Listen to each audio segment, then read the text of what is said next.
تو رسول ہی محمد معطوف علیہ اپنے معطوف سے مل کر مجرور ہوا علی حرف جار کا، جار اپنے مجرور سے مل کر یہ متعلق ہوں گے ثابتتن کے کر لیں یا نازلتن کے، زیادہ تر نازلتن یہاں پہ معذوف مان لیتے ہیں، تو نازلتن کے کر لیں، یعنی نازل ہو رحمت۔ تو نازلتن شبہ فعل، صیغہ صفت بھی بولتے ہیں، شبہ فعل بھی۔ تو نازلتن شبہ فعل، اس میں ہی ضمیر جو الصلاۃ کی طرف جائے گی راجع بسوئے الصلاۃ، وہ اس کا فاعل۔ نازلتن شبہ فعل اپنے ہی ضمیر فاعل اور متعلق علی رسولہ محمد و آلہ و اصحابہ اجمعین سے مل کر خبر ہوئی الصلاۃ مبتدا کی، مبتدا اپنی خبر سے مل کر جملہ اسمیہ خبریہ ہو کر معطوف ثانی۔ اب دیکھیں تو اس کو ہم نے ظاہری طور پر تو جملہ اسمیہ خبریہ بنایا، لیکن معنوی طور پر کیونکہ یہاں پر دعا ہے تو دعا بھی جو ہے وہ انشاء میں سے ہوتی ہے، انشائیہ میں سے ہوتی ہے، تو معنوی طور پر یہ بھی جملہ انشائیہ ہے۔ جملہ اسمیہ خبریہ ہو کر معطوف ثانی۔ الحمدللہ رب العالمین معطوف علیہ اپنے دونوں معطوفوں سے مل کر جملہ معطوفہ ہوا، جملہ اسمیہ معطوفہ خبریہ ہوا لفظی طور پر، جملہ اسمیہ معطوفہ انشائیہ ہوا معنوی طور پر۔ ترکیب کے بعد تشریح کو دیکھیں۔ الحمد، الحمد میں حمد تعریف کے اوپر جو الف لام داخل ہے، تو اس الف لام کی بحث بھی بہت اہم ہے، تو اس کو بھی یہاں پر سمجھ لیں، باقی جگہوں پر فائدہ دے گی، بلکہ آگے کتاب میں بھی آئے گی۔ تو الف لام ایک ہوتا ہے اسمی، اسمی الف لام جو ہے وہ الذی کا معنی دیتا ہے، وہ صفت مشبہ، اسم فاعل اور اسم مفعول پر داخل ہوتا ہے، جس کا معنی ہوتا ہے الذی والا، وہ جو کہ۔ الضارب، اس کا معنی ہے الذی ضرب، جس نے مارا، وہ جو مارنے والا ہے، الضارب یعنی الذی ضرب، جس نے مارا۔ المضروب اسم مفعول ہے، تو اس کا معنی ہے الذی ضرب، المضروب وہ جو مارا گیا، المضروب بمعنی الذی ضرب وہ جسے مارا گیا۔ تو جو الذی کے معنی میں نہ ہو الف لام، یعنی اسم فاعل، اسم مفعول اور صفت مشبہ پر نہ داخل ہو، تو پھر وہ الف لام حرفی ہوتا ہے۔ پھر آگے الف لام حرفی کی دو قسمیں ہوتی ہیں، ایک الف لام حرفی زائدہ ہوتا ہے، یعنی کہ وہ عبارت میں زائد آیا ہوا ہے، اسے ہٹا دیں، گرا دیں، حذف کر دیں تو کلام کے معنی میں، مقصد میں کسی قسم کا کوئی فرق یا کسی قسم کی کوئی کمی نہ ہو۔ اور اس کے علاوہ الف لام حرفی غیر زائدہ ہوتا ہے، یعنی الف لام اس کی ضرورت ہوتی ہے، وہ ضروری ہوتا ہے الف لام۔ تو الف لام حرفی غیر زائدہ جو ہے اس کی چار قسمیں ہیں۔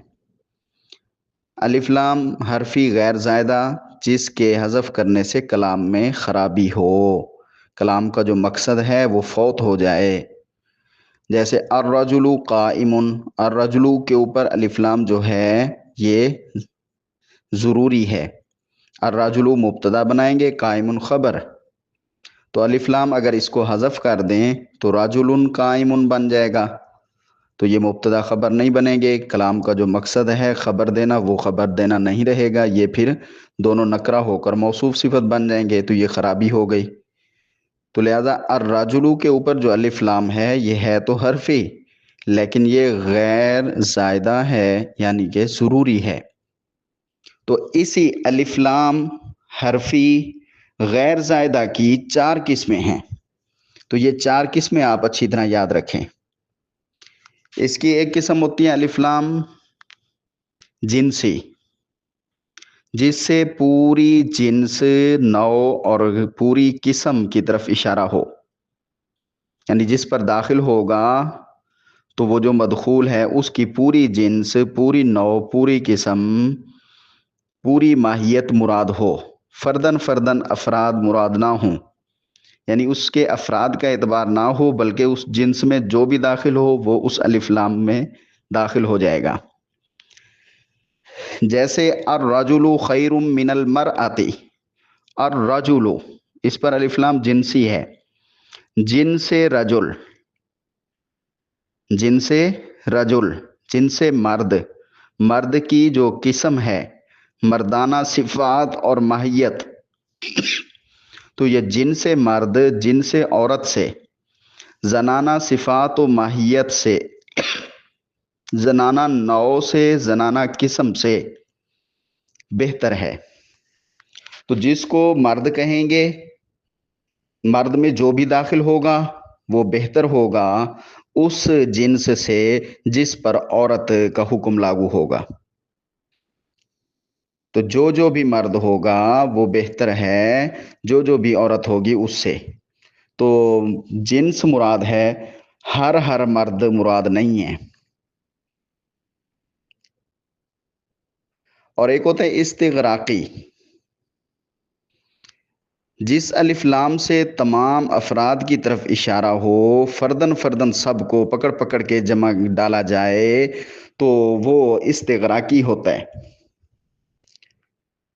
جو بھی فرد اس میں آئے گا وہ پکڑ کے ڈال دیا جائے گا۔ جنس میں ساری یکدم ہوتی ہے، جنسی میں پوری نوعیت یکدم ساری کی ساری اکٹھی، اور استغراقی میں فردن فردن پکڑ کے لانا ہے۔ تو جس پر الف لام استغراقی کا ہوگا اس سے تمام افراد کی طرف اشارہ ہوگا، جس پر داخل ہوگا اس کے تمام افراد کو وہ لے لے گا، گھیر لے گا۔ جیسے ان الانسان لفی خسر، بے شک انسان، الانسان پر جو الف لام ہے یہ استغراقی کا ہے، جو بھی انسان بنے گا، جو بھی انسان ہوگا، جو بھی انسانیت میں آئے گا اس کو پکڑ کے اس عبارت میں لے آئیں گے کہ ہر انسان، انسانیت کا ہر فرد خسارے میں ہے۔ تو الانسان پر جو الف لام ہے یہ استغراقی ہے۔ استغراقی میں فردن فردن ڈالا جاتا ہے پکڑ کے سب کو، جنسی میں پوری پوری نوع، پوری قسم یکدم آ جاتی ہے۔ اور ایک تیسرا ہوتا ہے عہد خارجی۔ تو عہد خارجی کا پہلے ترجمہ ہے، عہد کا معنی دنیا، زمانہ، خارج کا معنی باہر کی، یعنی ذہن سے، انسان کے جسم سے، انسان کے ذہن سے باہر کی جو دنیا ہے اس میں موجود چیز ہے۔ تو اب دیکھیں اس کی بات آگے۔ تو عہد خارجی کا الف لام وہ ہوتا ہے جس الف لام سے فرد معلوم یا مخصوص فرد کی طرف اشارہ ہو۔ مطلب یوں سمجھ لیں کہ متکلم اور مخاطب جو ہے دونوں جانتے ہوں کہ اس الف، جس کے اوپر الف لام داخل ہے، اس سے مراد کون ہے، دونوں کے نزدیک وہ متعین ہو۔ جیسے فعصا فرعون الرسول، الرسول پہ جو الف لام ہے یہ الف لام عہد خارجی کا ہے، ذہن سے باہر کی جو دنیا ہے اس دنیا میں موجود ایک خاص رسول جو ہے اس کی عصا فرعون نے نافرمانی کی۔ تو وہ خاص رسول کون ہے؟ مراد موسیٰ علیہ السلام، متعین فرد ہیں جو خارج میں موجود ہیں، جو اللہ بتا رہے ہیں اللہ کو بھی پتہ ہے الرسول سے مراد موسیٰ علیہ السلام ہیں، اور جو سن رہے ہیں ان کو بھی پتہ ہے کہ الرسول سے مراد موسیٰ علیہ السلام ہیں، یعنی باہر کی دنیا میں، ذہن سے آگے کی جو باہر دنیا ہے، خارج کی دنیا ہے، اس میں متعین ہیں۔ اور چوتھے نمبر پہ ہوتا ہے الف لام عہد ذہنی کا۔ عہد مانے دنیا، زمانہ، جگہ، تو ذہن کی جگہ، جو ذہن کی جگہ میں ہو، ذہن سے باہر کی جو دنیا ہے اس میں ابھی متعین نہ ہوا ہو، تو عہد ذہنی کا جو ذہن میں ہو۔ یعنی اس کو دیکھیں، جس الف لام سے غیر معین غیر متعین غیر مخصوص فرد کی طرف اشارہ ہو۔ باہر کی دنیا میں وہ فرد ہے تو صحیح، لیکن کون سا ہے یہ ابھی متعین نہیں ہے، ذہن میں ہے کہ اس قسم کا فرد ہوگا۔ جو الف لام کا مابعد ہے اسی کی جنس میں سے کوئی نہ کوئی تو فرد ہوگا، ہے کون سا یہ بھی خاص نہیں ہے۔ غیر متعین فرد مراد ہو، جیسے اخاف ان یأکلہ الذئب، میں خوف کھاتا ہوں، میں ڈرتا ہوں یہ کہ کھا لے اس کو بھیڑیا۔ تو الذئب، الذئب پر جو الف لام ہے یہ کہنے والے کے ذہن میں تو ہے کہ کوئی نہ کوئی بھیڑیا، اب کون سا ہے یہ بھی خاص نہیں ہوا، کوئی نہ کوئی بھیڑیا اس کو تکلیف دے دے، اس کو نقصان دے دے۔ میں خوف کرتا ہوں کہ اسے کوئی بھیڑیا، غیر معین فرد بھیڑیا کا کھا لے۔ ذہن میں تو بھیڑیا ہے مگر خارج میں باہر کی دنیا میں ابھی تک بھیڑیا کا کوئی خاص فرد متعین نہیں ہوا۔ عہد ذہنی اور عہد خارجی، یہ جو الف لام ہوتے ہیں، عہد ذہنی کا الف لام اور عہد خارجی کا الف لام، یہ بچوں کو سمجھنے کے لیے بہت مشکل ہوتی ہے۔ تو جس انداز سے میں نے کہا ہے اللہ کرے کہ سب کو سمجھ آ جائے، یا اس کو آسان بچوں کے لیے یوں کر دیتے ہیں کہ عہد کا معنی ہوتا ہے دور، زمانہ، وقت، دنیا، وعدہ وغیرہ وغیرہ۔ یہاں پر جو ہے دنیا مراد لے لیں، تو یہاں پر جب عہد ذہنی ہوگا تو اس سے مراد ذہن کی دنیا میں تو ہے مگر باہر کی خارج کی دنیا میں ابھی متعین نہیں ہوا، تو وہ عہد ذہنی ہوگا۔ اور اسی طرح عہد خارجی کا مطلب ہو اور مراد یہ ہوگا کہ ذہن سے خارج کی جو دنیا ہے، باہر کی جو دنیا ہے، اس میں بھی اب متعین ہو چکا ہے، باہر کی دنیا خارج کی دنیا میں متعین ہو چکا ہے۔ تو جو باہر کی دنیا میں متعین ہو چکا ہے، کہنے والے کو بھی پتا ہے، سننے والے کو بھی پتا ہے، تو وہ عہد خارجی کا ہے، باہر کی دنیا میں متعین چیز کا ہے، تو وہ الف لام عہد خارجی کا ہوگا۔ تو عہد ذہنی والا جو الف لام ہوتا ہے اس کا جو مدخول ہوتا ہے، ما بعد لفظ ہوتا ہے، وہ نکرہ کے حکم میں ہی رہتا ہے، کیونکہ عہد ذہنی میں ذہن میں تو ہے لیکن باہر کی دنیا میں کوئی فرد متعین نہیں ہوا، تو پھر اس اعتبار سے وہ نکرہ ہی رہا۔ تو عہد ذہنی نکرہ کے حکم میں ہوتا ہے، باقی تین جو ہیں وہ معرفہ کے حکم میں ہوتے ہیں۔ تو معرفہ والے جو تینوں الف لام ہوتے ہیں، استغراقی ہو یا جنسی ہو یا عہد خارجی ہو، تو وہ تینوں یہاں پہ الحمد میں سمجھے جا سکتے ہیں۔ الحمد والے الف لام کو استغراقی بھی کہہ سکتے ہیں کہ تعریف کا ہر فرد اللہ کے لیے ہے۔ جنسی بھی کہہ سکتے ہیں کہ جن سے تعریف ساری کی ساری اللہ کے لیے ہے۔ عہد خارجی کا بھی کہہ سکتے ہیں۔ جب عہد خارجی کا کہیں گے تو پھر اس کا مطلب یہ ہوگا کہ جس طرح کی اپنی تعریف اللہ تعالیٰ نے خود فرمائی ہے، وہ والی تعریف ساری اللہ کے لیے ہے۔ قرآن میں مختلف جگہوں پر اللہ نے اپنی تعریف کا انداز بتلایا ہے، فَلِلَّهِ الْحَمْدُ رَبِّ السَّمَاوَاتِ وَرَبِّ الْأَرْضِ، ساری تعریفیں اللہ کے لیے ہیں، جو رب ہے آسمانوں کا اور جو رب ہے زمین کا۔ یا پھر عہد خارجی سے یوں ہم کہہ لیں گے کہ جس تعریف کے اللہ تعالیٰ مستحق ہیں وہ تعریف اللہ کے لیے ہے۔ تو استغراقی کہیں گے تو سب حمدیں یا ہر تعریف اللہ کے لیے ہے۔ اگر جنسی کہیں گے تو پھر کہیں گے حمد کی ہر ترتیب، جہاں کہیں بھی جس کسی کی بھی تعریف ہو رہی ہوتی ہے دنیا میں، وہ ساری کی ساری اللہ کے لیے ہے۔ عہد خارجی کا کہیں گے تو پھر جو تعریف اللہ نے اپنی کی ہے وہ متعین تعریف اللہ کے لیے ہے، یا جس تعریف کے اللہ تعالیٰ مستحق ہیں وہ تعریف اللہ کے لیے ہے۔ باقی یہاں پہ عہد ذہنی نہیں کہہ سکتے، کیونکہ عہد ذہنی نکرہ ہی رکھتا ہے لفظ کو، تو نکرہ تعریف نہیں کرنی اللہ کی۔